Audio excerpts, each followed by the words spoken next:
So guys, this is Harsh Gupta. I am back. हम लोग आज देखेंगे। हम लोगों ने अभी तक केमिकल कॉम्बिनेशंस देखा, मतलब कॉम्बिनेशन रिएक्शन देखा, फिर हम लोगों ने डिकम्पोजिशन रिएक्शन देखा। अब थर्ड टाइप है डिस्प्लेसमेंट रिएक्शन की। डिस्प्लेसमेंट रिएक्शन, इसके नाम में ही छिपा हुआ है इस रिएक्शन का मतलब। डिस्प्लेस मतलब एक दूसरे को डिस्प्लेस करना। अब बात यह आती है कि कौन किसको डिस्प्लेस कर रहा है। तो एक हाईली रिएक्टिव एलिमेंट जो है वो लेस रिएक्टिव एलिमेंट को डिस्प्लेस करेगा उसके कंपाउंड से, या फिर कहिए फिर उसके सॉल्यूशन से। तो वी कैन राइट कि अ रिएक्शन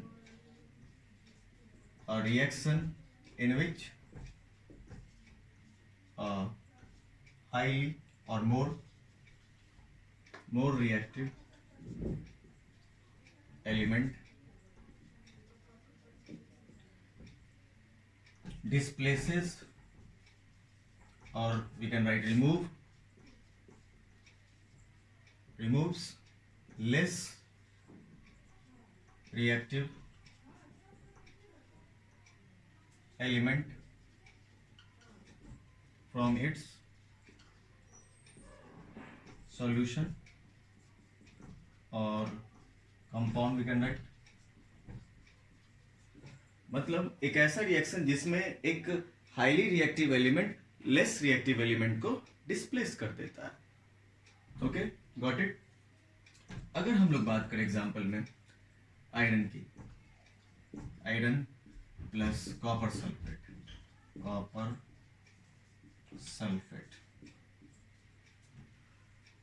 तो iron is more reactive than copper, so it removes copper from its copper sulfate solution.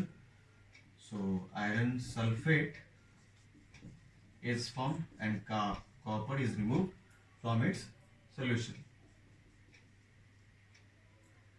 Copper.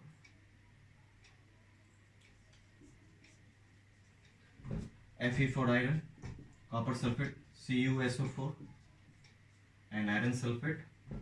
तो यहाँ से इसको ये रिमूव कर देता है और ये इसके साथ कंबाइन कर जाता है। कंबाइन करने से क्या होता है, FeSO4 and CO is removed. Have a look. You can see copper sulphate solution में से कॉपर को आयरन ने रिमूव कर दिया, because iron is more reactive than copper. हमने लास्ट क्लास में रिएक्टिविटी सीरीज देखा था, उसमें देखा कि जैसे ही हम लोग नीचे की तरफ रिएक्टिविटी सीरीज में जाते हैं, देन रिएक्टिविटी सीरीज यानी एलिमेंट का रिएक्टिविटी घटता है।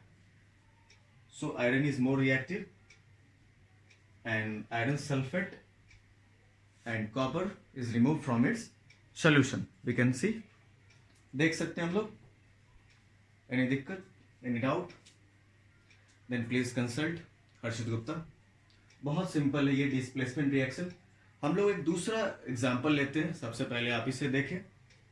इस एग्जाम्पल में कोई दिक्कत नो। अगर हम लोग जिंक की बात करें, दूसरा एग्जाम्पल हम लोग ले रहे, जिंक प्लस कॉपर सल्फेट।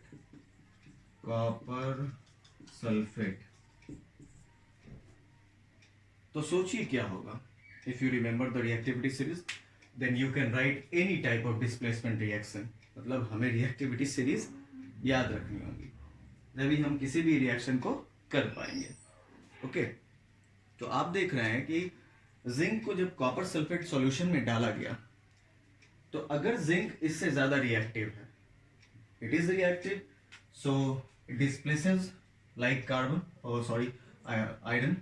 तो zinc sulphate plus copper, there is a formation of zinc sulfate. Zn for zinc, CuSO4, ZnSO4 plus Cu. Okay, we have to balance it. अगर ये बैलेंस नहीं है, have a look on the board. अगर balance नहीं है, then we have to balance. First of all, we will count the number of atoms. Zinc is here is 1, also 1, copper is 1, sulfur 1, oxygen 4.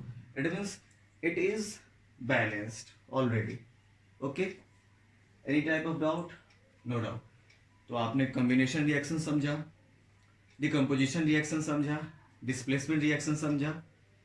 अब हम लोग इसके बाद displacement के बाद डबल डिस्प्लेसमेंट रिएक्शन समझेंगे। वो थोड़ा सा डिफरेंट है इससे। डबल में नाम में ही छिपा हुआ है, दो एक साथ होगा। Okay, thank you.